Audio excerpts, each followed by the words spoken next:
Eu sou André Porto Alegre e esse é o M3BS UCAcast, com a série especial Saúde e Futuro, uma sequência de encontros com o objetivo de criar uma ferramenta de comunicação e relacionamento em plataformas audiovisuais e de lançar um olhar para o futuro sobre a pauta de inovação das operadoras e administradoras de planos de saúde.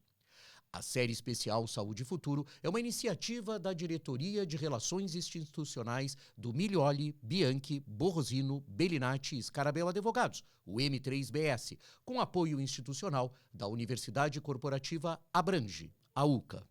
Olá, temos hoje nos nossos estúdios a honra de receber Natália Pompeu. Bem-vinda, Natália.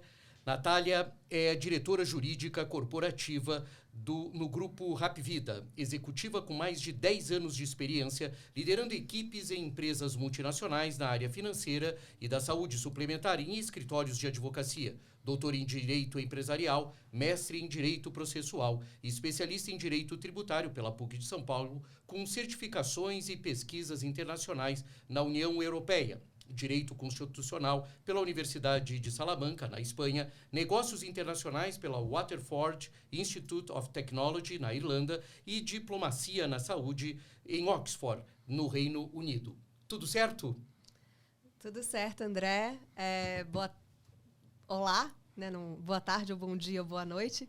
É uma honra fazer parte desse projeto que começou com uma conversa, né, com o escritório, começou com um projeto dentro da Universidade Corporativa Abrange, e ver esse filho nascer aqui é indescritível. É uma honra não só pelo projeto, mas pelas pessoas as quais estão envolvidas, que o André vai já apresentar, que além de pessoas queridas, são profissionais que eu tenho como honra trabalhar em conjunto na saúde suplementar e em diversos segmentos aí corporativos. Obrigada, André. Obrigado, Natália. Uma honra contar com você nessa bancada mesmo. Também compõe essa mesa Luiz Celso Dias Lopes, que é vice-presidente técnico e regulatório do Grupo Hapvida Notre Dame Intermédica e diretor-tesoureiro da Associação Brasileira de Planos de Saúde, a Abrange. Luiz Celso é advogado, especializado em interesses difusos e coletivos pela Escola Superior do Ministério Público de São Paulo. Possui MBA em Gestão de Planos de Saúde pela São Camilo e Gestão Empresarial pela FGV, a Fundação Getúlio Vargas. É professor em pós-graduações e MBAs na disciplina de Regulação da Saúde e Ambiente Regulatório em Saúde e coautor da obra Fronteiras da Auditoria em Saúde. Bem-vindo, Luiz Celso. Obrigado, André. Obrigado, Lucas. Também é uma honra fazer parte desse projeto e estar aqui hoje ao lado de vocês e ao lado da minha amiga e colega, doutora Natália. Muito bom. Obrigado, Luiz Celso. E completa essa bancada, como adiantado pelo próprio Luiz Celso, o advogado Lucas Milioli, a quem eu dou as boas-vindas também. Bem-vindo, Lucas. Como vai, André, Natália, Luiz? Aliás, André, vou aproveitar essa apresentação para dizer que hoje é um episódio muito especial para a gente aqui, porque o Luiz e a Natália participaram da concepção desse projeto aqui, né? Foi num bate-papo que começou com uma reunião formal de trabalho e depois a gente começou a conversar sobre os novos projetos, coisas mais ligadas a entretenimento, por conta até da atuação da Natália na UCA, e aí a gente trocou uma ideia e surgiu essa questão do podcast, os dois abraçaram a ideia e estamos aqui hoje. Então, para mim, é uma edição muito especial, um episódio muito especial. Muito obrigado por terem aberto a porta para esta oportunidade e por estarem aqui hoje, dedicando aí um pouco do tempo de vocês a esse nosso projeto. Obrigado. Obrigado, Lucas. Bom, Luiz Celso, vamos começar com você. Há alguns anos você escreveu um artigo que me parece ser um marco no debate sobre o papel da ANS, né? A nossa produção fez essa pesquisa e resgatou isso, né? Que é a ANS e o papel do Código de Defesa do Consumidor. Na época você falou: observa-se que a ANS vem atuando fortemente na mediação ativa de conflitos, privilegiando a solução destes e a satisfação pontual dos consumidores no tratamento de reclamações e denúncias de infrações aos contratos.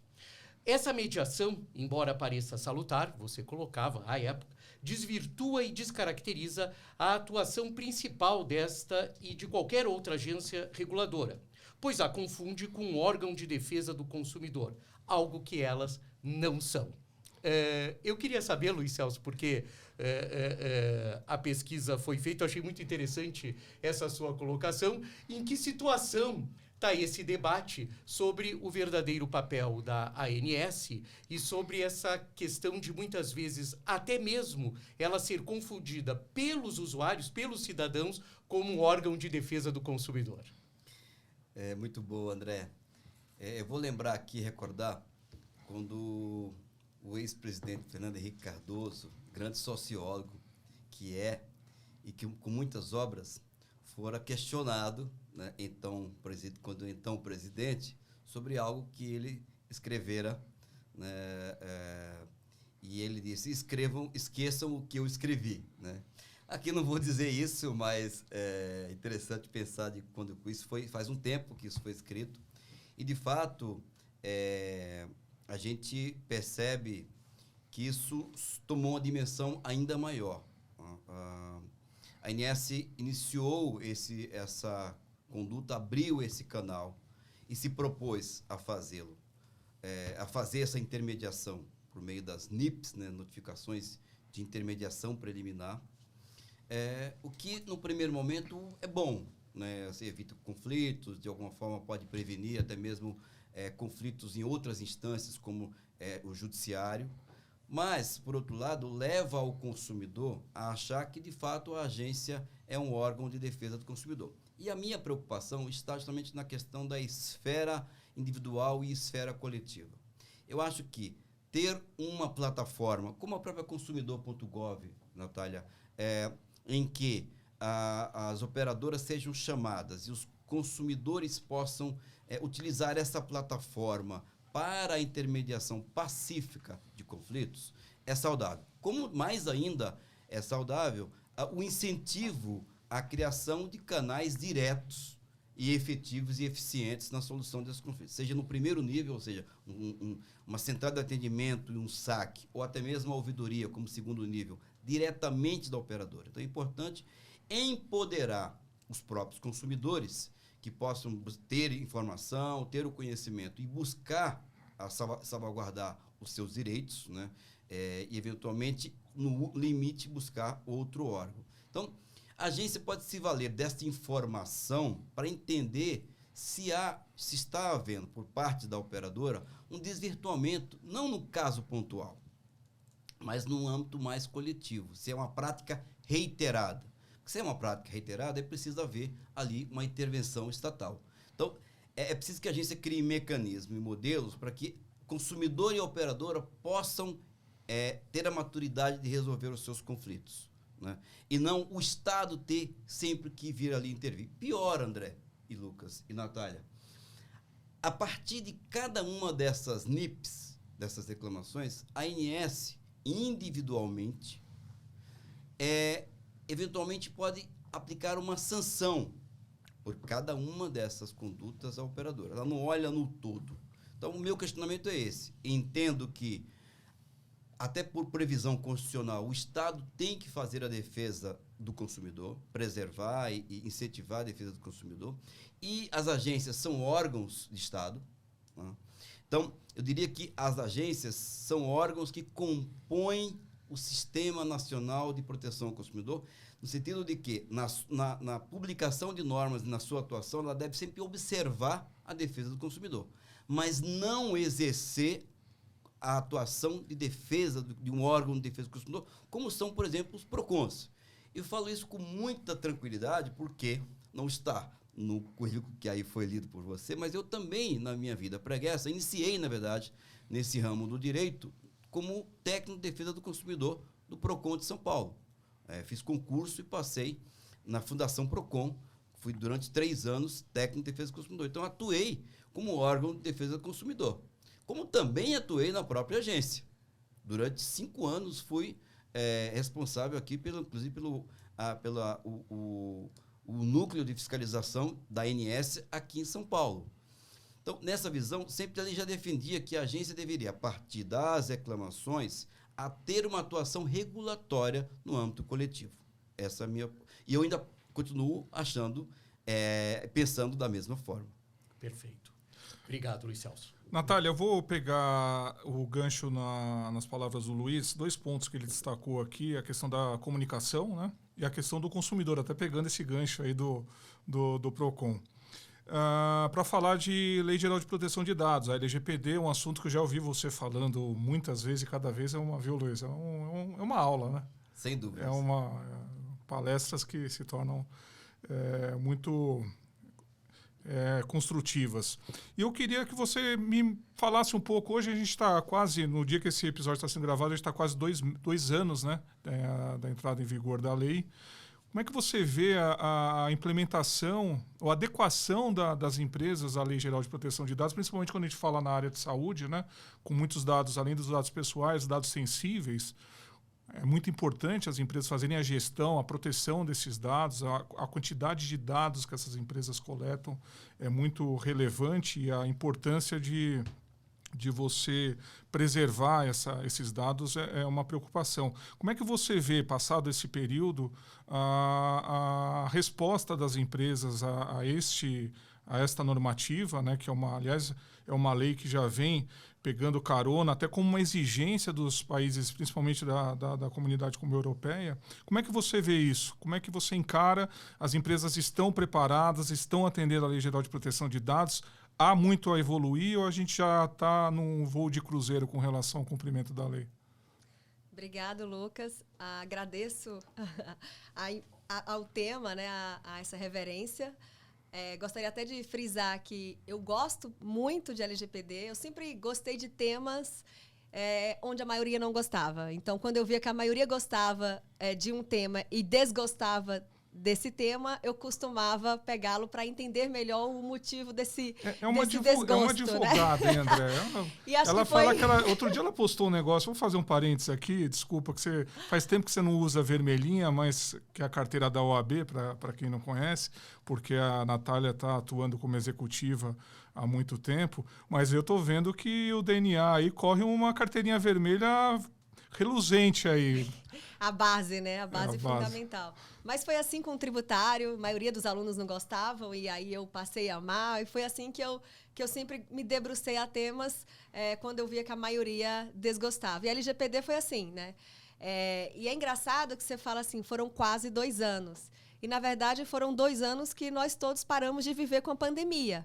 E, então, uma lei que tem vigência aí de 2 anos, que é ainda um bebê, porque a gente sabe que, juridicamente falando, e Luiz Celso, que também não usa a vermelhinha dele, mas que também é advogado de formação, a gente sabe que uma lei, para pegar, né, para fazer valer, ela é uma jornada aí de quase 10 anos. Né? Então, a gente tem um bebê, que é a LGPD, que veio a vigorar em meio a uma pandemia, e veio trazendo uma série de regras, né, e adaptações e implementações, os quais a gente tem de pequeno porte a grande porte.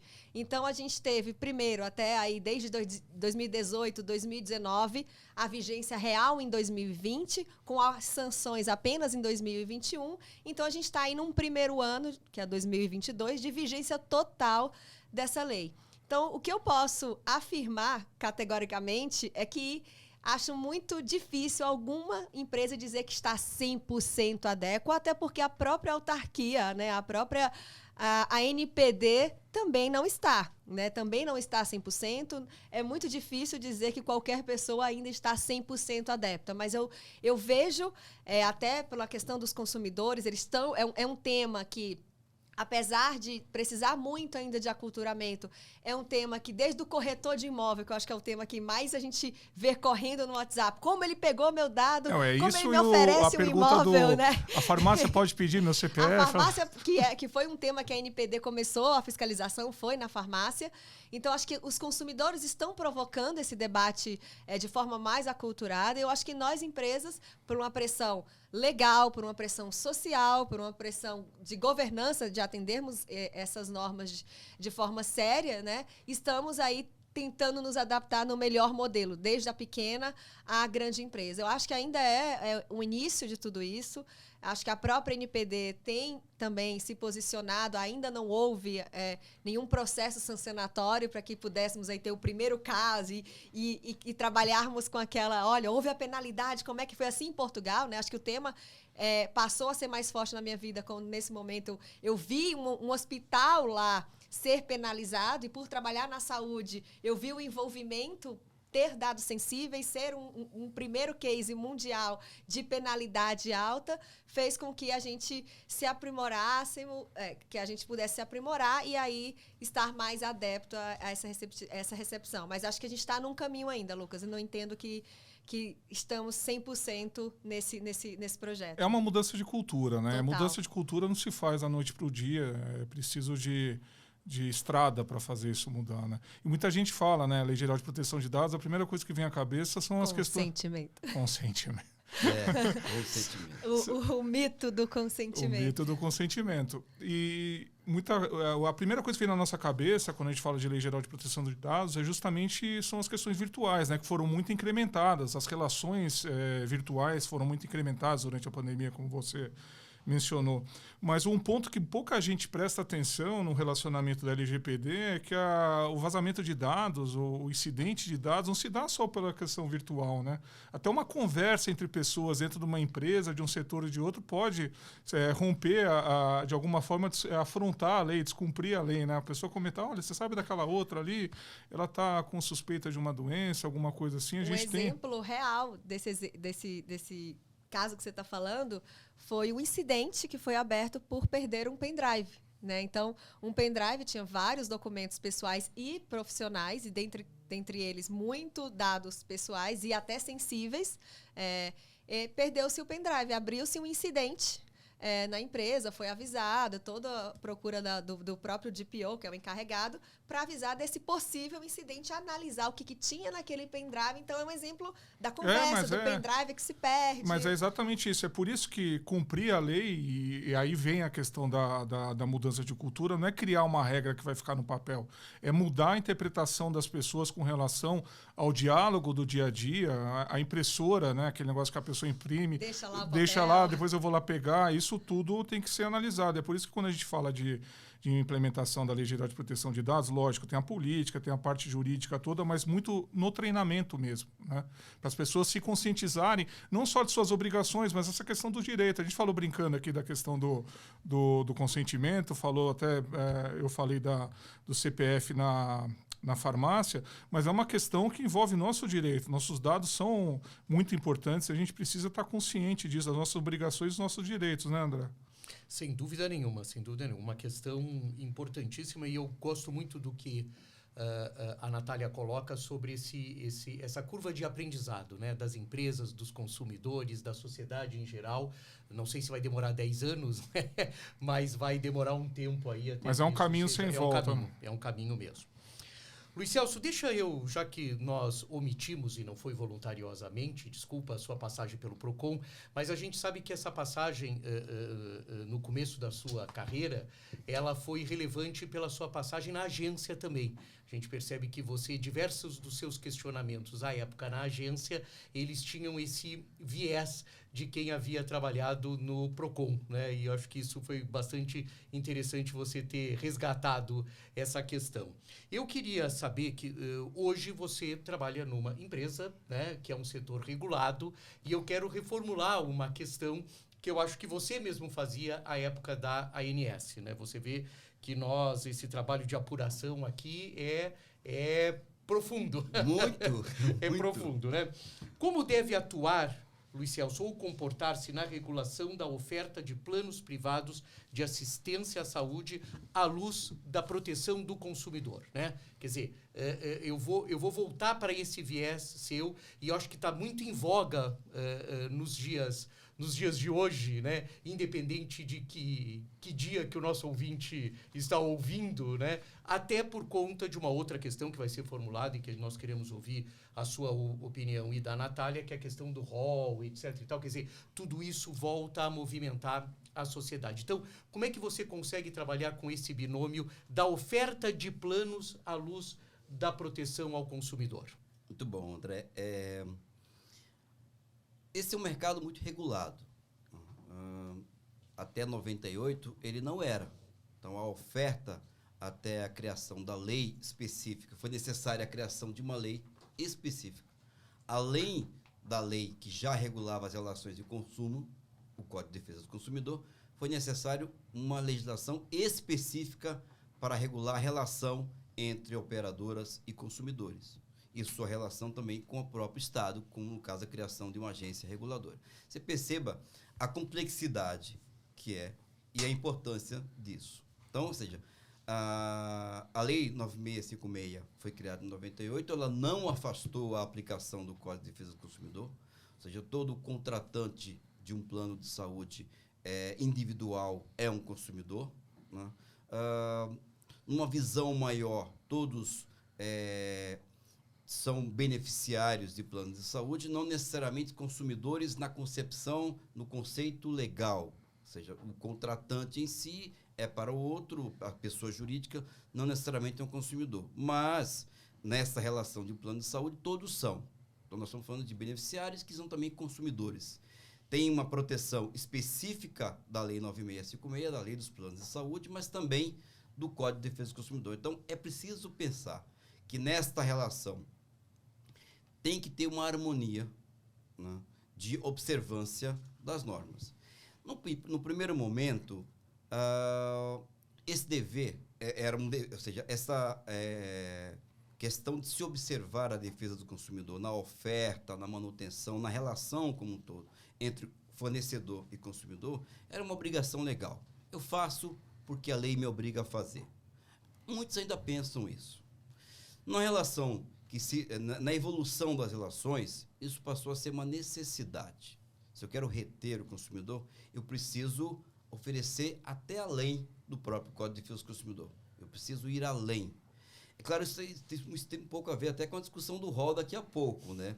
Mas, quando eu digo além, a qualidade dos serviços, a segurança dos serviços, que é uma exigência da lei de proteção do consumidor, do Código de Defesa do Consumidor, ela não deixa de ser ela não é mais uma necessidade, uma obrigação, ela é uma necessidade. Se eu quero me diferenciar, se eu quero ganhar um novo cliente, se eu quero reter esse cliente, se eu quero fidelizar esse consumidor, eu preciso ir além do que a própria lei me obriga a fazer.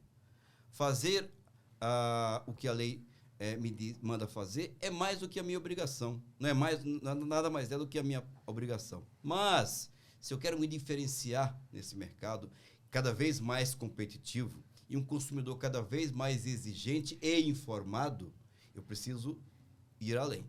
Então, nessa questão de informação que acabamos de dizer aqui agora, e que, na verdade, é importante dizer, nunca a informação é tão importante como é nesse mercado.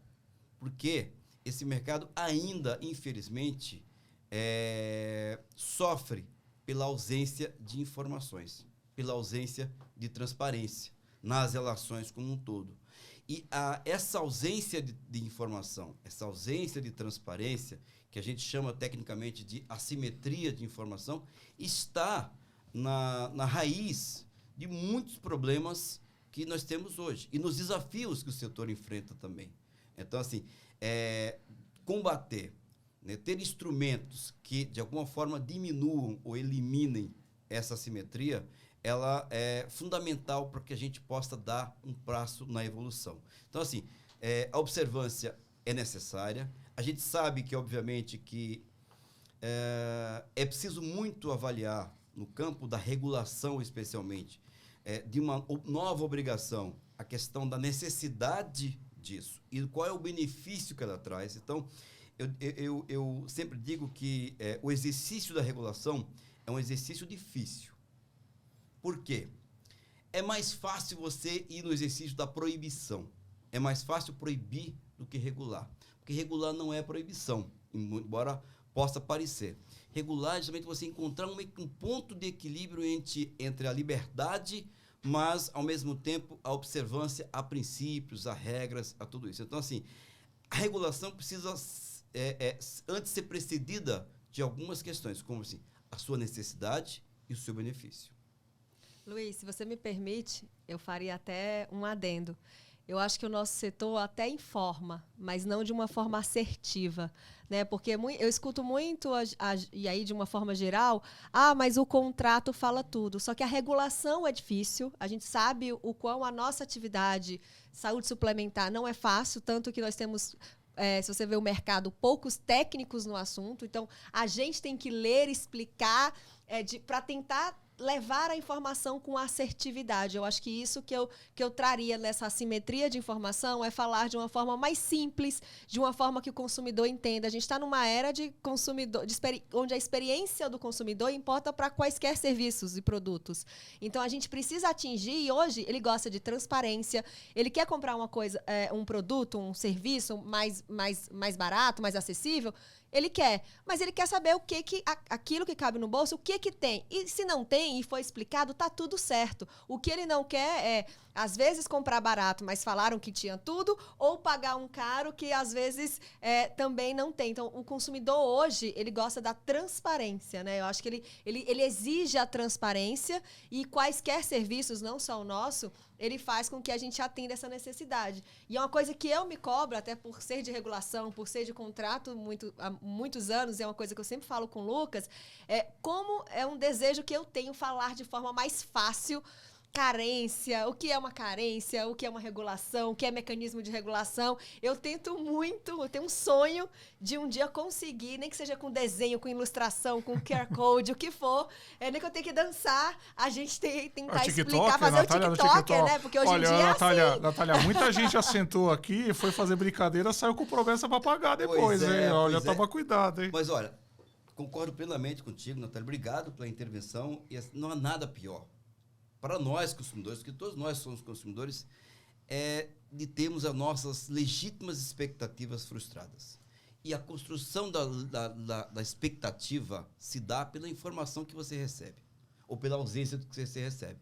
Então, você imagina que é isso e não é. Mas não é porque não era você, mas ninguém informou que não era. Então, assim, a gente tem que construir, e esse pensamento retrógrado, ultrapassado, de que assim, não, meu dever de informar, é o que diz a lei, é dizer, constar no contrato. Não, eu preciso da lei. Eu preciso ir para, de fato, assim, o consumidor, de fato, vai entender, ele entendeu. A comunicação tem que ser assertiva, né, Luiz? Claro, você pensou bem nisso. Assertividade, perfeito. Muito bom. E olha, o nosso mercado, né, saúde suplementar, é muito marcado pela falha de mercado, como você disse, a assimetria de informação, e está aí na comunicação transparente, assertiva, uma das formas de conseguir atenuar essa falha de mercado, né? E aí surge também, né, Luiz, a função primordial da regulação, que é justamente equalizar ou, de alguma forma, atenuar os efeitos dessas falhas de mercado. A gente está destacando aqui a assimetria de informação, mas existem outras. E é justamente pegando esse viés aí da regulação, o assunto do momento agora é a questão do rol, né, Natália? Eu recentemente li um artigo seu, gostei bastante. Vocês viram aqui que eu tô... Vocês estão preparados. Então, a gente tá fã da Natália aqui, é LGPD, agora vamos falar de rol, viu, Natália? Eu li um artigo seu, você muito bem escrito, por sinal, mas você demonstrava ali uma clara preocupação com relação a essa questão do rol, principalmente pela possibilidade dessa indefinição ou da definição da não taxatividade, né, o rol exemplificativo, poder tirar ou retirar das pessoas a possibilidade de ter um plano de saúde, né? Ou seja, encarecer de alguma forma a contratação a ponto de levar as pessoas para fora do sistema. A sua opinião é exatamente essa? É o cenário que você enxerga ainda diante dessas novas discussões, dessas novas decisões? É isso que você imagina que aconteça nos próximos anos? Como é que você enxerga essa questão aí? Esse debate do rol, eu gosto de usar ele como um exemplo marcante de como o tema se nacionalizou por causa do Instagram, né? Então, era um tema em especial que começou restrito da saúde suplementar, que aumentou a abrangência a partir do momento que uma atriz global passou a fazer parte do cenário, alegando, né, que isso impactaria as pessoas que precisariam de antineoplásicos ou neoplásicos orais. Então, ela tinha câncer, ia ficar sem tratamento. Então, aumentou o amplo de comunicação. E com um outro autor, outra atora, enfim, acho que é ator, apresentador, também utilizou o seu Instagram. E foi aí que o assunto me impressionou, a ponto de eu escrever também esse artigo. Me impressionou por quê? Porque todos os meus amigos, e aí eu vou usar o termo ignorante no sentido de não ser conhecedor do tema, né? Por ouvir ou ver aquele Instagram, acreditar exatamente no que estava dizendo que era: vocês ficarão sem tratamento. Era essa a mensagem que se passava e que passou a se propagar como sendo uma verdade. Aquilo me impressionou de um tanto, né? Porque eu sou uma pessoa que estou no setor há muito tempo, estudo, e eu queria tentar explicar que não era assim, né? Eu falei, gente, como a atuação desse Instagram, como isso se propagou ao ponto da gente se preocupar com ele, né? A gente falou, mas a informação está totalmente descabida. O debate vem evoluindo, então, como eu comentei, a gente, desde a própria RN 470, começou a se discutir nesse prazo de incorporação de medicamento, que era realmente um prazo longo, né? Houve uma medida provisória em 2021, que virou lei em 2022, que passou a ser contínuo a incorporação de medicamentos nesse programa. E ter uma lista.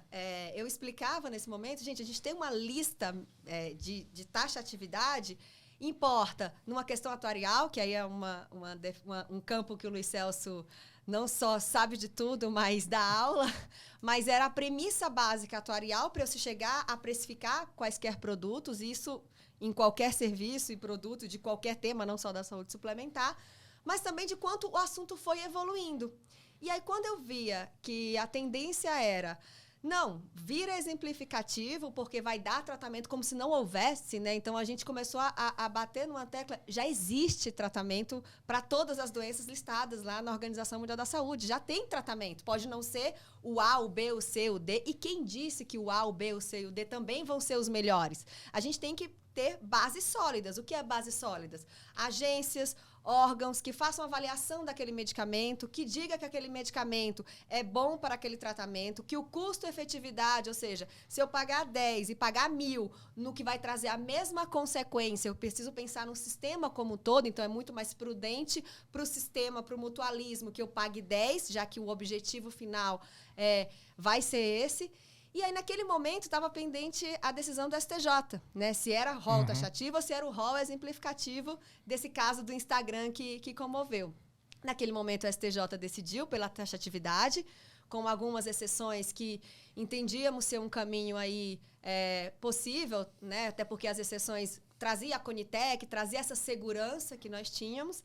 Só que, paralelo a isso, veio o Congresso, né? Já com um projeto voltando à discussão novamente. Então, o debatear, né? E o que mais me preocupa é você ouvir demais um anseio popular, que é digno, é relevante, é democrático, mas que você precisa ter cuidado com o lado técnico, com o lado da segurança do paciente, porque a gente está discutindo, vai ficar, a questão de preço é importante para todo mundo, porque eu não vou ter opção, eu vou ficar com produtos caros, já que eu vou ter que colocar tudo isso no preço.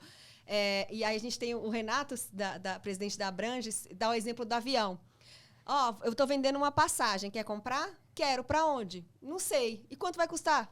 Então, eu vou ter que dar o preço agora, mas eu não vou saber para onde você vai. Como é que eu vou calcular para onde você vai? Quanto eu vou gastar de combustível? Não. Eu quero uma passagem, não sei para onde, mas eu quero pagar aí um preço. Então, eu preciso pagar um preço, eu preciso saber para onde você vai. Então, a gente fica naquela indefinição.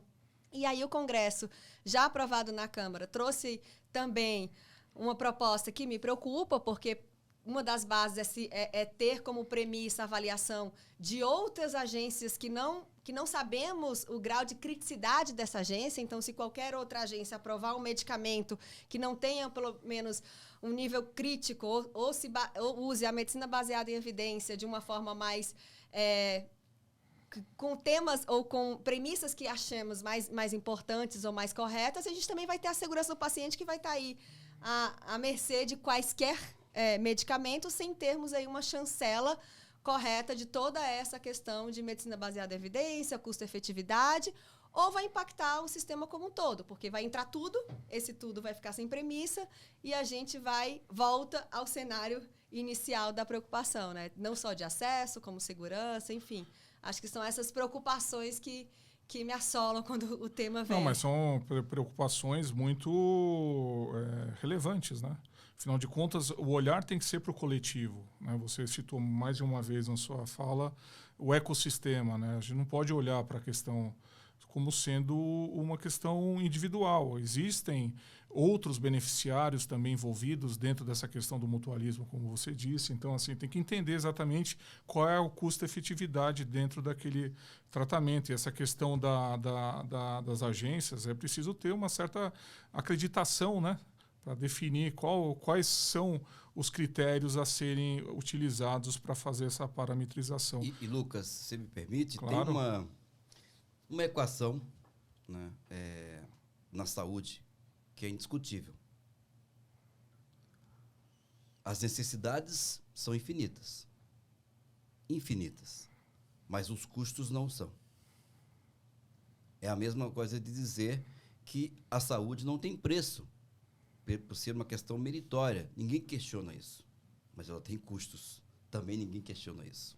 Então, é nessa lógica que os países sérios têm políticas de incorporação tecnológica. Não se discute, não está se dizendo que não vai se fazer a evolução, a incorporação, mas no momento e que ela tenha o melhor benefício possível dentro da possibilidade de pagamento daquele país. Qual é a escolha para que se atingir mais pessoas nessa equação, desse binômio custo-efetividade? Então, eu diria que a gente desvirtua um pouco o debate, porque o debate tem que ser como a sociedade, como as instituições, como os atores podem criar mecanismos de captar e ter uma evolução, né, da incorporação mais rápida e adequada, dando respostas adequadas dentro da realidade de cada nação. Essa é a discussão. Aliás, o próprio conceito de exemplificativo e taxativo, eu diria que ele não é adequado. O melhor conceito do rol é que ele é evolutivo. E sempre foi. O rol, desde a criação da lei, ele vem sendo ampliado ou atualizado com novas coberturas. Sempre foi. Agora, existia um lapso temporal deveras, né, espaçado, assim, grande, e que, com a própria criação da lei, não lembro agora o número, 14 mil alguma coisa recentemente, que estabeleceu um rito muito mais célere de incorporação. Inclusive, se a Conitec, que é o órgão de incorporação para o SUS, incorpora uma tecnologia no SUS, a ANS também deve incorporar na saúde suplementar. Ato contínuo. E tem feito. Quase todo mês a ANS tem se reunido para incorporar novas tecnologias. Então, o debate é esse. A saúde não tem preço, mas tem custos. E precisamos entender que as discussões precisam serem discussões, André, que mirem o médio e o longo prazo, que olhem a sustentabilidade do setor como um todo. Né? A gente não pode olhar para o caixa, tem que olhar para o resultado. A ideia desse programa, Luiz Celso, é exatamente isso, né? Por isso, saúde e futuro, né? E acho muito bom a forma com que a Natália coloca, né, Lucas, na definição desses atores desse conjunto, né? Essa visão cronológica quase de como é que começou isso e como isso se transforma num debate que hoje todos nós e os nossos ouvintes também são capazes de estar num almoço de família no domingo e discutindo rol, né? Mas como é que tem que ser o rol. Igual, né? como foi a gente assistindo vacina no domingo, né? Exatamente, a aprovação da vacina domingo. Mas a gente agora conversa sobre isso. Rol taxativo. Eu, pessoalmente, que não era do setor, desculpa, Lucas, eu fiquei muito mais atento a isso, comecei a pensar, mas fazendo o programa aqui, que é uma aula, né? Então eu gosto muito dessa questão e já te passo, Lucas, só para falar, acho sensacional essa percepção da Natália sobre como as redes sociais impactaram e levaram esse tema, né? O cuidado que hoje os órgãos reguladores, o Estado de uma maneira geral e a iniciativa privada tem que ter exatamente com isso, né? as proporções, né, Natália, que isso assumiu, assim, foi impressionante. Eu queria só fazer um parênteses aqui. Eu gosto do debate, né? Como advogado, eu gosto de debater. Acho em todas as esferas muito importante, é saudável, né, para a nação, o debate de qualquer questão, principalmente quando a gente fala de política, quando a gente fala de economia, quando a gente fala de saúde. É muito importante o debate. A minha preocupação é no que se fundamenta o debate, André. A gente falou a Natália falou das redes sociais, você também falou das redes sociais agora aí. É muito importante nós avaliarmos o tipo de informação que a gente está coletando e qual é o tipo de informação que a gente está usando como base das nossas argumentações nesses debates. O debate é muito importante, mas é imprescindível nós termos uma base de conhecimento, eu não estou nem dizendo conhecimento técnico, mas uma noção um pouco mais ampla de qualquer assunto que a gente queira debater para tornar as nossas decisões mais efetivas. Nossas opiniões, na verdade, mais efetivas, né? Porque é isso que deve ser o debate. O debate deve ser uma troca de ideias fundamentadas em questões técnicas, em questões que façam sentido. O que a gente tem ouvido aí, não só com relação à vacina, com relação ao rol da ANS e outras tantas discussões, agora a gente vai entrar no período eleitoral, aí vem muita coisa à tona. É importante que a gente tome cuidado mesmo com o tipo de informação às quais a gente está sendo exposto no nosso dia a dia, né? Sem dúvida, sem dúvida. Eu vou pegar um gancho, Luiz Celso, e vou de algo que me parece interessante, que de uma certa maneira a gente tangenciou, né? Se não abordamos de frente, tangenciamos, que é a questão da promoção da saúde e da medicina preventiva, né? Eu sei que você é um defensor desse tipo de postura, né? E acha que, inclusive, os próprios planos deveriam incentivar, né? E nós estamos vendo hoje diversas iniciativas, inclusive nesse sentido, e muito bem-vindas. Eu acho que a pandemia também trouxe isso, deu visibilidade, jogou luz sobre isso, né? Mas existe o outro lado também, que isso, já vou pegar mais um gancho seu, que é a questão do custo, né? Isso tem um custo, né? Isso tem um custo porque a prevenção e a medicina preventiva, ela se antecipa, teoricamente, a uma determinada situação. Eu queria saber a sua opinião de como isso hoje está sendo tratado, como é que você vê isso dentro das empresas brasileiras, né? Das operadoras de planos de saúde, como é que elas tratam dessa questão? Eu aqui de fora percebo que há um incentivo, teoricamente, a isso, né? Há uma adesão nesse sentido, mas queria a tua posição mais abalizada, sem dúvida nenhuma, que a minha. Excelente ponto, André. Até ele casa com a discussão anterior. Existe hoje no mundo 8 bilhões de habitantes. Se me corrija se eu te falei com a bobagem. Mas 7,9. Todos nos ouvindo. Todos nos ouvindo, claro. Mais de uma vez, porque isso aqui vai ficar gravado. Mundial. Eu queria só saber se a gente estava em linha sobre esse aspecto. Não, gostei, obrigado. E aí vou dizer, e acho que todos vão perceber que em algum momento, ou já tiveram, ou têm, ou terão a necessidade de buscar uma atenção ou um serviço de saúde. Então, nós temos uma demanda mundial por serviços de saúde. Nós temos e teremos. Isso é uma certeza. Essa é a demanda. E nós podemos ter todos os recursos à nossa disposição, todas as tecnologias à nossa disposição, mas nós não daremos conta dessa demanda. Essa é a realidade. Então, temos que atuar fortemente para reduzir essa demanda. E a redução da demanda ou seja, o que as operadoras, o que a sociedade pode fazer para fazer com que as pessoas não precisem buscar todas no mesmo momento, ou uma quantidade muito grande, porque aí você não tem o mutualismo, demandarem o serviço de saúde. É o colapso. Os sistemas de saúde do mundo, né, não darão conta disso. Portanto, o que precisa fazer é atuar na redução da demanda. E não há instrumento melhor do que a promoção de saúde, do que a medicina preditiva, mais do que a medicina preventiva. Porque você tem a preventiva, que são instrumentos de você já identificando quem é crônico, por exemplo, o que pode ser feito para prevenir uma complexidade maior, uma complicação daquela cronicidade. Pessoas com diabetes ou com hipertensão, por exemplo, elas, se forem monitoradas e adequadamente utilizarem os medicamentos e as suas rotinas mudarem, elas não vão morrer disso. Elas viverão 100 ou mais de 100 anos. Mas se elas não forem cuidadas adequadamente, elas terão outras complicações, possivelmente precisarão de intervenções cirúrgicas ou terapias ou outras necessidades da atenção à saúde.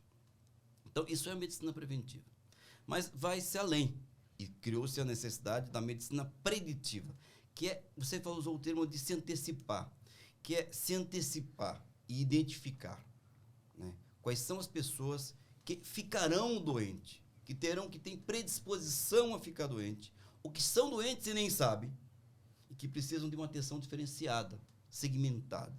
Então, assim, eu preciso que eu organize a minha atenção, e aí a importância da atenção primária, ela ganha um peso muito grande, uma relevância muito grande, e você atuar muito forte na atenção primária, ela é mais eficiente e é mais barata também, nessa questão dos recursos. Então, virou uma necessidade, mais do que uma oportunidade, uma necessidade. Ou nós atuamos na promoção de saúde, na identificação precoce e na segmentação da atenção. Ou seja, eu preciso... Porque hoje existe uma questão também chamada... o nosso sistema de saúde, o sistema de saúde brasileiro, seja o público ou o privado, ele está organizado de uma forma a cuidar do doente e não a promover saúde. Então, o plano de saúde ele é vendido e eu espero as pessoas baterem na porta do centro clínico do hospital. Então, eu abro uma atenção para todo mundo. Só que todo mundo não precisa daquela atenção. Só que alguns precisam de uma atenção diferenciada. E eu preciso precocemente identificar quem são esses alguns, para se antecipar a porque até para gerar mais qualidade de vida e também reduzir custos, porque também é isso.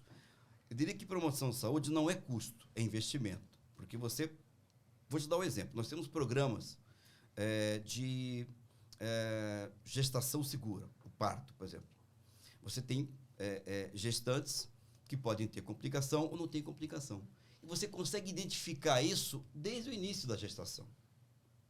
Só que se eu fico esperando a gestante ter uma gestação complicada e bater a porta, né, do serviço de saúde, possivelmente essa gestação, esse parto, será um parto mais complexo, vai gerar menos qualidade de vida para a gestante, para o bebê e um custo maior. Essa gestante vai precisar de uma UTI neonatal de 30, 60, 90 dias. Então, nós estamos falando de custo, mas também de qualidade de vida. Então, essa questão é importante. Eu percebo que hoje, André, respondendo mais diretamente a sua pergunta, as empresas, elas têm programas, todas elas operadoras têm programas de promoção de saúde, mas eu diria que eles enfrentam dificuldades. Primeiro, informacional, assimetria de informação. Segundo, como gerar fidelização a programas de promoção de saúde, que é também difícil. Como fazer com que alguém faça uma adesão a uma rotina, a um estilo de vida diferente, saia do sedentarismo, passe a adotar uma alimentação saudável, passe a adotar um tratamento medicamentoso. Né? O diabético, tomar uma medicação e modificar também o seu estilo de vida, a sua alimentação. O hipertenso, a mesma forma. Então, assim, ele vem, eu consigo identificar, só que eu já identifico ele já um pouco mais complexo. O ideal seria, na largada, dentro de uma questão de saúde populacional, eu já fazer antecipadamente, né? Identificar e segmentar a assistência de acordo com o risco de cada beneficiário. Isso não é uma oportunidade, é uma necessidade. Se eu não fizer isso, eu estou fadado ao fracasso. Primeiro, à ineficiência, segundo, ao colapso, porque eu não vou ter condições de atender as pessoas nas suas respectivas demandas. Perfeito. É interessante essa forma de enxergar, né, Luiz? Eu sei que você é um defensor dessa visão. De certa forma, é um avanço, né? É uma evolução. E mais do que qualquer coisa, é até uma maturidade, né, do beneficiário e da própria gestão de saúde, né? O sistema todo se tornando mais maduro, de uma forma a conhecer, ter uma linha de cuidado, um relacionamento mais de longo prazo, né? E é justamente esta questão do relacionamento de longo prazo que impõe a credibilidade com relação à perenidade da operação da operadora, né? Quando a gente fala de operadora de plano de saúde, né? Sabe que a ANS, André, fez um levantamento recentemente e apurou que 100% das empresas que foram liquidadas, as operadoras de plano de saúde foram liquidadas entre 2012 e 2018, foram liquidadas por má gestão, né? E é justamente esta preocupação que traz à tona a dificuldade de se pensar num relacionamento de longo prazo se você não tiver a confiança de que aquela empresa vai continuar existindo, né? Afinal de contas, isso é uma outra falha de mercado também, né, Luiz? A externalidade, e também está muito ligada à simetria de informação, o beneficiário paga a operadora esperando não usar, né, na verdade, né? Mas na expectativa de que o dia que ele precisar usar de algum atendimento de saúde, ele tenha o atendimento que ele esperou aí, foi contribuindo, foi pagando durante anos para que isso aconteça. E o fato de uma empresa, uma operadora de plano de saúde, deixar de existir, ela compromete não só o ecossistema, os fornecedores, toda aquela cadeia de pessoas e empresas envolvendo, mas principalmente o atendimento ao beneficiário. E justamente de olho nesta questão, a ANS editou algumas normas recentemente, mudando as regras de capital, e uma delas, né, a antiga Resolução Normativa 443 de 2019, atualmente, né, Natália, 1518 de 2022, ela trata muito dessa questão de governança, gestão de riscos e controles internos, justamente para buscar a sustentabilidade do sistema. Ou seja, se o estudo demonstrou que todas as empresas que foram liquidadas nesse período que eu falei foram por má gestão, a ANS se preocupou como regulador, e essa é a função, né, Luiz, do regulador. Olha, vamos tomar cuidado com essa questão envolvendo a gestão, e para isso o regulador instituiu esta resolução normativa, essas duas, né, e outras tantas que falam de capital regulatório, mas muito voltado a essa questão de governança. E governança é sua praia, né, Natália? Então eu queria que você falasse um pouco. Essas normas efetivamente surtiram efeito, lógico, né? A gente está falando de um país como o Brasil, que existem estruturas muito organizadas, estruturas empresariais menos organizadas. Você tem várias realidades. Às vezes a gente olha para um cenário falando de governança, uma empresa mais estruturada, já tem isso implementada no seu DNA, já faz parte da sua rotina, lógico. É um movimento orgânico, sempre há possibilidade de melhoria, mas existem empresas que simplesmente ignoravam a existência dessas questões envolvendo gestão de risco e governança, né? Então, como é que você enxerga isso de uma forma global, sem falar de nenhuma empresa especificamente? Isso está muito ligado, né, à maturidade do segmento. Como é que você enxerga isso? Como é que você vê essa resolução normativa por si só ajudou, vem ajudando, vem incentivando as empresas a se organizarem melhor? Ou o mercado está, por uma questão, até a pandemia mostrou muito isso, né? Muitas empresas que não estavam organizadas acabaram sucumbindo. Como é que você vê o mercado com relação a essa questão de governança, que é um assunto que eu sei que você domina também? Gosto muito também, né? Dominar é outro que a gente jamais vai utilizar. Mas é interessante, a gente já fez alguns debates sobre isso, né, Lucas? Até na própria comissão da OAB que você preside. E lá a gente teve a oportunidade da ANS, por meio da Tatiana, comentar uma frase que marcou muito a minha vida. Ela falou, demorou muito sair essa norma. Se eu não me engano, desde 2012 que eles estão discutindo. E ela falou que o principal desafio foi criar, né, elaborar uma norma que atendesse da pequenininha a macro. Então, como é que eu vou pensar em governança abrangendo não só as operadoras grandes, que, em tese, seria mais fácil de adotar, mas também a pequenininha, que dá para adotar também critérios de governança. Então, acho que por isso que demorou tanto, foi um diálogo grande com diversos órgãos, porque a gente envolve muitas questões aqui da CVM também, né, em especial das empresas aí que têm capital aberto. Mas o que a gente... Eu gosto muito da área de governança, eu gosto Eu não sou muito organizada na vida pessoal. Acho que fez com que eu me usasse todos os meus esforços na vida santo profissional. De casa não faz milagre, é não, isso? lá em casa é tudo diferente. Tudo eu lembro do trabalho. De pau. Eu sou muito boa de memória no meu trabalho, em casa isso não funciona. E da mesma forma também organizada. Eu sou muito organizada com relação onde está escrito, onde vem isso, os prazos. É muito difícil, até porque advogado, né, originário da Vermelhinha, é muito focado em prazo, esse controle, o que não acontece às vezes na vida pessoal.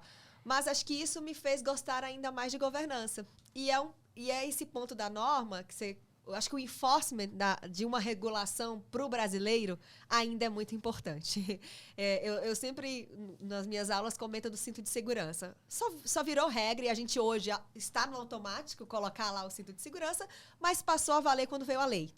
E eu acho que isso nos ajuda muito. Multa, né? Eu acho que isso nos ajuda muito na LGPD. Acho que isso vai nos ajudar também agora em 2023, quando vier ou a multa ou também, né, possibilitar aí algumas provisões de formas diferentes quando você adota as regras mais claras. Mas empresas de capital aberto que já tem aí um órgão um órgão de decisão, de você organizar toda aquela estrutura do conselho de administração, dos comitês que são aqueles órgãos que vão recomendar as melhores técnicas, o melhor formato, de tudo está escrito, porque as pessoas hoje são rotativas. Você não fica... Antigamente você ficava 10, 15 anos numa empresa, né? Eu lembro que eu trabalhei em empresas onde todo mundo já tinha 10, 15, 20 anos e as pessoas ganhavam um presentinho de 20, de 30 anos e tinham até de 40 ou de 50. Hoje a média são 3 anos, né? Então as pessoas rodam, né? Em especial no mesmo mercado, acontece muito. E se você não tem processos definidos, riscos bem delimitados, onde você vai assumir, onde você não vai, os controles internos de quem pode o quê, alçadas, né? Quem tem que fazer o quê, sob gestão de quem,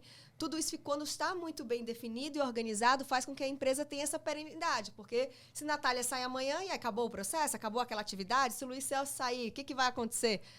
Tá lascado. Eu já digo, se o Luiz Celso sair, não vai dar certo. Mas isso faz com que as empresas tenham essa estrutura de Natália saindo, a vida continua. Então, vir uma norma que traz esse enforcement, essa obrigação, com certeza faz com que as empresas estejam mais preocupadas. Tanto que você vê o mercado inteiro preocupado hoje, porque a norma vai começar a ter uma vigência. E elas precisam, mas não precisa ter o conselho de administração, os comitês, que aí a gente escuta as pequenas. Mas como uma empresa pequena, vou ter que instaurar um conselho de administração, um comitê? Não. Uma reunião de sócio, né? Uma questão que se defina um colegiado, uma tomada de decisão que tem ali um lastro, um tomador de decisão que tem um lastro, porque, de novo, transparência, né? Eu acho que quem investe, aí quem tem ações, quem é o proprietário, né, de empresas de capital aberto, o que ele quer ver? Que você está atuando com regras sólidas. Eu quero investir numa empresa que eu consiga entrar lá no site de RI e consiga ver tudo que é tomado de decisão, se eles estão publicando tudo, se eles estão fazendo o que é certo, se aquilo gera valor, né? Então, aquilo... toda aquela organização faz com que atraiam investidores de uma empresa que diretamente olha a governança e vê isso aqui não vai me trazer um investimento direto aqui no caixa, ele traz um investimento do investidor, né? do stakeholder que está lá aplicando o seu capital próprio para ver aquela empresa crescer. Então, toda essa parte de organização faz com que, quando você chega numa casa para alugar, entra no Airbnb, você olha aquela casa bagunçada e olha aquela casa arrumadinha. Qual você vai alocar? Arrumadinha, né? Então, a gente tira fotos bonitas, a gente coloca tudo aquilo e arruma de verdade para que tenha maior atração. E isso é básico para qualquer empresa, desde pequenininha às empresas grandes. Então, é um tema que eu gosto, que eu tenho me desafiado aí ao longo dos anos. Eu acho que a gente precisa inovar também na capacidade de comunicação. De novo, acho que o design thinking, como construir, a forma de comunicar, de ser assertivo, vale para todas e quaisquer áreas, não só LGPD, não só em contratos, mas também em governança, e a gente ter melhor esses controles e impactar nas provisões, né? Não precisar, quando a gente está bem organizado, não vai precisar dispendiar diretamente o valor direto, então vão ter aí umas benesses que a própria norma Quanto mais organização, menos risco, né? Exatamente. Mas sabe, André, esse webinar que a gente participou da OAB está gravado, né, no YouTube, quem quiser assistir, foi bem interessante. A Natália compartilhou com a gente uma se lamentou, né? Falou, puta, lá vem a Natália da governança, né? Mas a gente deu uma injeção de ânimo nela, viu, Luiz? E vai falar assim, vai chegar uma hora que a cultura vai ter mudado e vai falar, graças a Deus, lá vem a Natália da governança. É a pessoa mais querida da companhia, pode ter certeza. Mas é isso aí, André. Deixa eu só, antes de te passar, Lucas, até para você formular mais uma pergunta para o Luiz Celso, tem uma questão, Natália, que eu queria trazer que eu acho interessante. Em janeiro de 2023, a CVM baixou uma resolução de número 59, que é uma resolução sobre composição dos conselhos. Estou falando isso porque você falou sobre conselhos, a gente sabe que os grandes têm, né, as empresas de capital aberto e a CVM regula isso. Essa resolução 59, ela traz a forma de composição dos conselhos e o que a gente está falando de diversidade.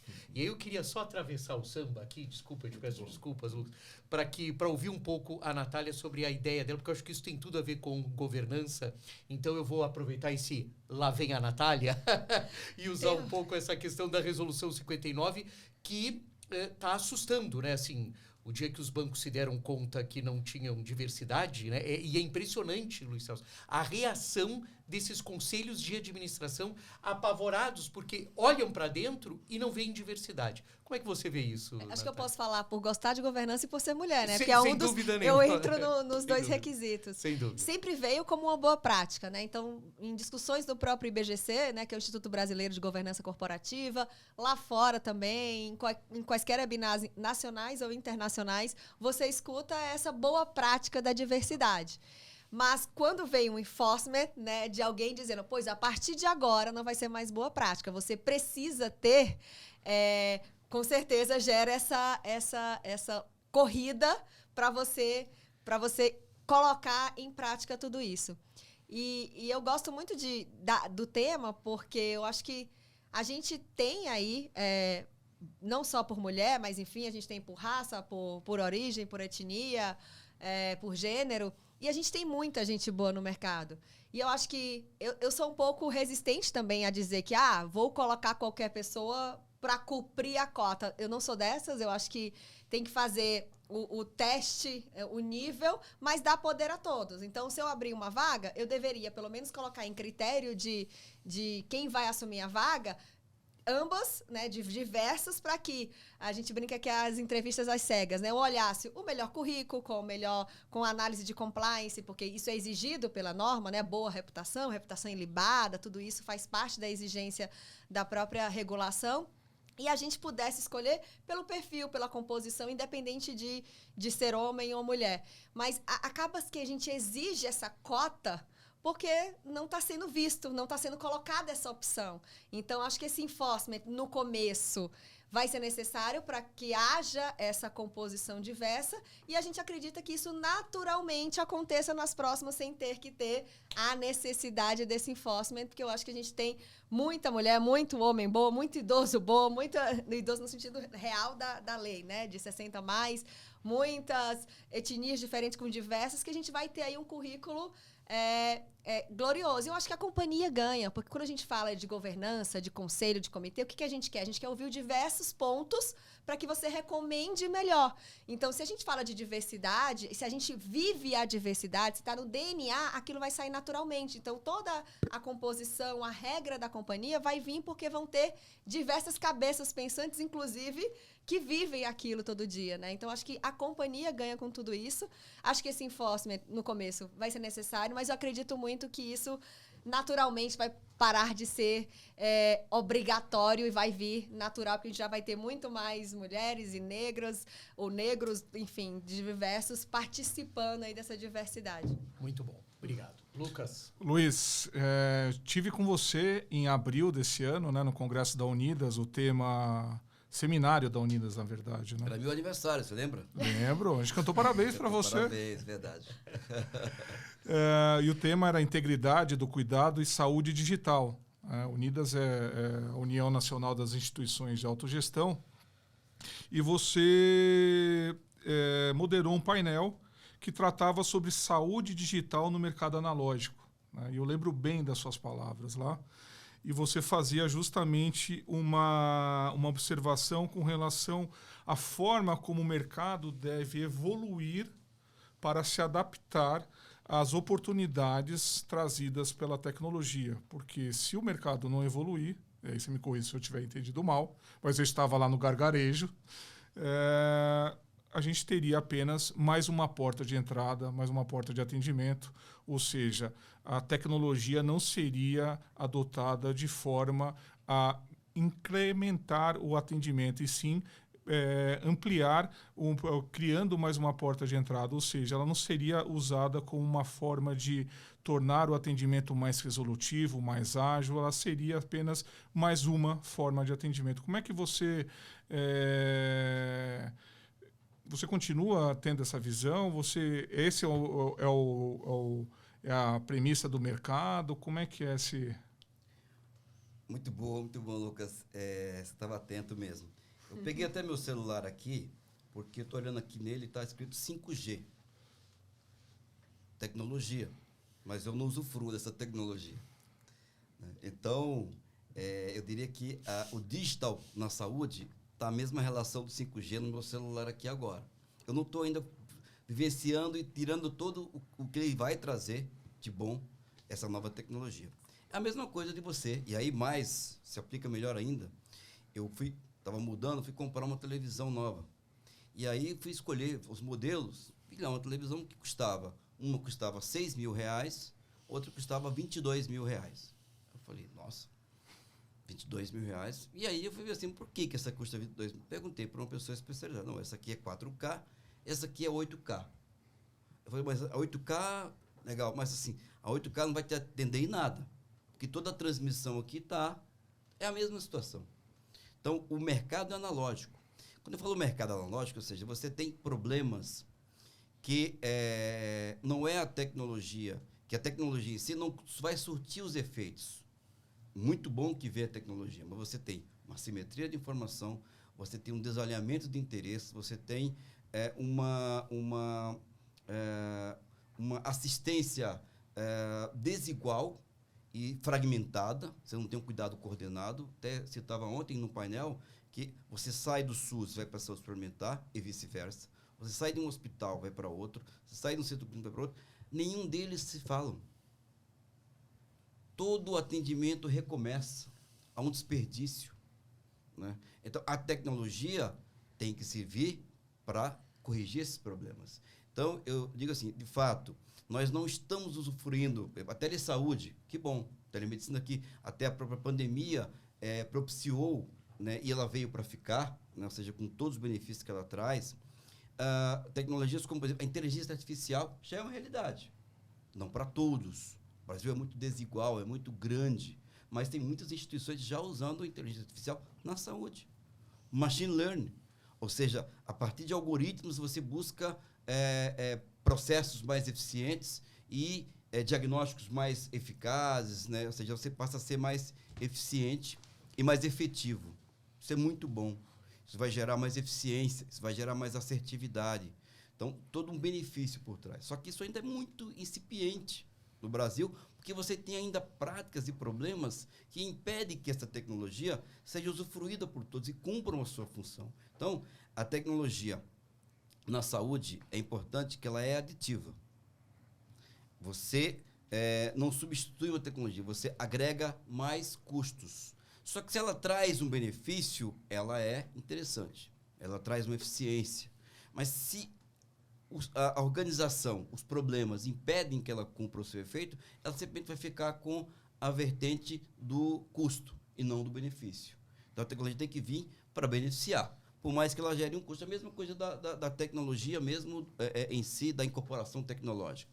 Mas eu sou muito otimista de que é a partir dela, é a partir do digital, que a gente passa a mudar, justamente dentro da sua provocação, Lucas, você passa a ter menos assimetria, você passa a ter mais cuidado coordenado, você passa a ter mais alinhamento de interesses, pensando na sustentabilidade. Então, eu diria que a tecnologia será o vetor, o digital será o vetor da mudança do sistema.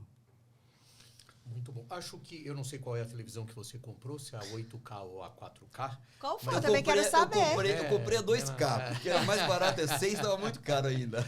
Você sabe que uma vez eu li, não vamos nos arvorar aqui no MIT, né, que é a casa da tecnologia, mas eu já li que nós nem conseguiríamos perceber a transmissão por 8K. Isso é mesmo. uma coisa que nós não conseguiríamos perceber. Então, acho que a sua decisão foi acertada, viu? Acho que todos nós, porque não sei como é que se daria, né, com essa diferença tão grande de valores. Natália, nós estamos chegando no final e acho que você trouxe algumas coisas interessantíssimas para o debate, né? Foi a primeira vez, Lucas, aqui que eu ouvi menções a Visual Law, e eu acho muito interessante essa questão do Visual Law, especificamente na área, independente de você usar vermelhinho ou não vou nem entrar nesse mérito, né, da sua formação, mas quando você falou, fez todo sentido para mim. Fez todo sentido para mim que os contratos hoje fossem traduzidos de uma maneira com Visual Law, etc. e tal, e tenho certeza que você, o Luiz Celso e o Lucas já estão providenciando esse tipo de abordagem que me parece ser sensacional, né? A gente vê algumas empresas de consumo, eu ainda não vi efetivamente empresas de serviço, né? E eu acho que o serviço da saúde suplementar, né, Natália, tem tudo a ver com isso. Assim, desculpa eu fazer essa declaração, mas acho fundamental. Foi uma declaração como consumidor, né? Tenho certeza. Foi uma declaração como consumidor, que é a única que eu posso fazer aqui, né, Natália? Porque eu não sou advogado, eu sou um jornalista, né?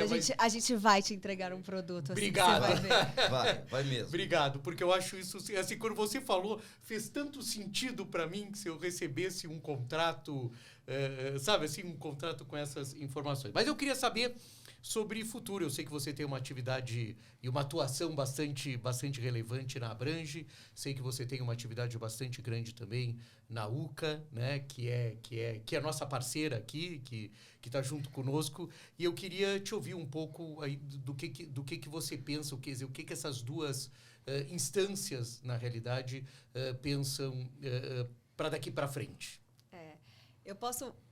Eu vou dar mais enfoque à UCA, não só por uma questão de acho que vai fazer toda a conexão com essa parte Claro. de educação, de futuro e tal, mas o que eu posso asseverar é que tudo que a gente discutiu aqui tem sido palco, né? Tem sido o futuro que a Abrange, a UCA estão aí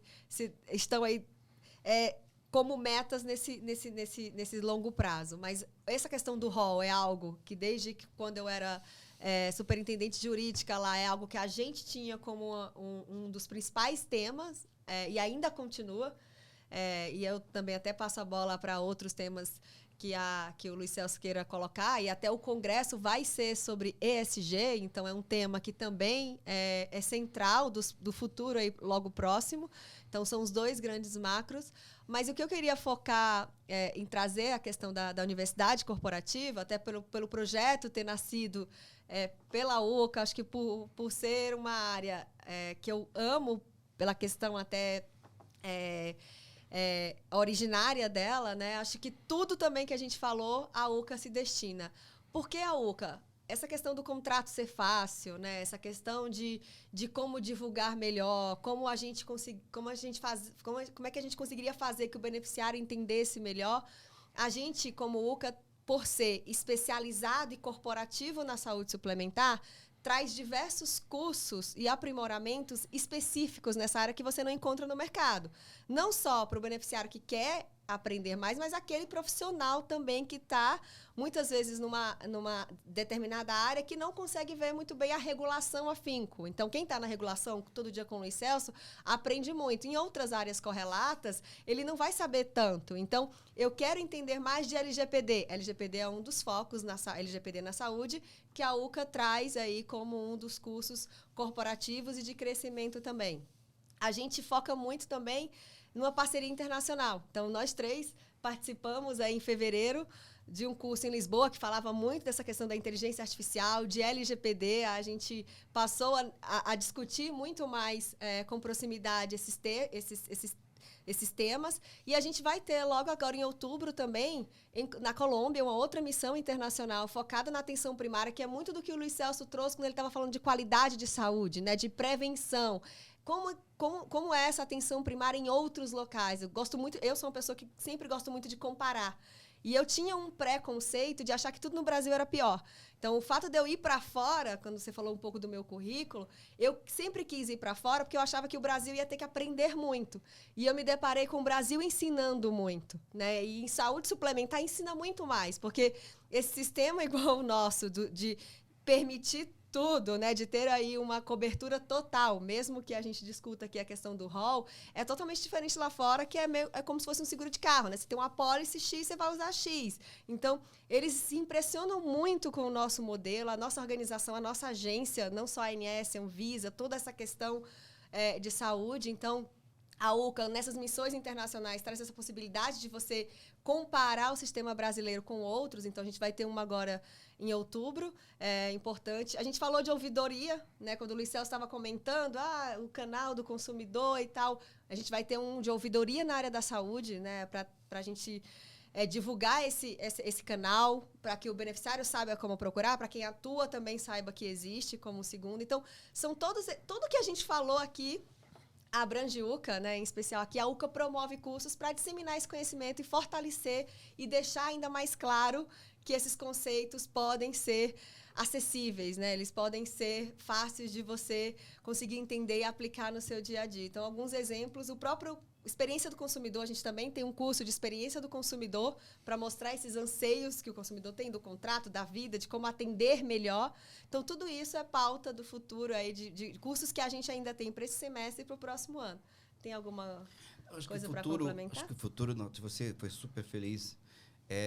Ele eu sou super otimista. A gente tem o maior sistema universal do mundo, e o segundo maior mercado privado do mundo.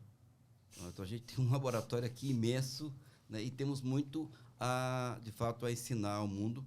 Também, claro, a aprender dentro de casa e a fazer. Eu acho que, como futuro, as empresas precisam buscar mais eficiência, né? A gente tem um modelo em que a gente não leva valor para o beneficiário. Quando eu falo valor, eu falo na assistência mesmo, né? Em buscar gerar saúde e não tratar de doença. Então, o nosso modelo, tanto do Sistema Único de Saúde como da suplementar, ainda é muito calcado nessa questão. E aí a gente fica nesse ciclo vicioso, né? E não sai dele, de ficar olhando o quantitativo e não o qualitativo. Então, a gente tem que evoluir. Tudo isso que a gente discutiu aqui tem um pouco a ver para entrega de valor e buscar eficiência.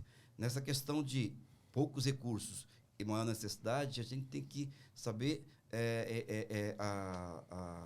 o investimento que vai justamente gerar valor. A gente tem muito desperdício na saúde, André e Lucas, Natália, muito. Eu diria que 30% a 40% do gasto em saúde é mau gasto, é ralo, ele não serve para nada. Mais da metade das consultas médicas realizadas no Brasil, dos exames realizados, não servem para nada. Não é nem buscar o exame, né, Luiz? Esse índice é super alto. As pessoas que fazem exame nem sequer pegam o resultado. E a gente tem o desafio de que, porque esses recursos são finitos, então assim, precisamos gastá-lo com eficiência. Eficiência que gere valor, que olhe desfecho. Isso é importante.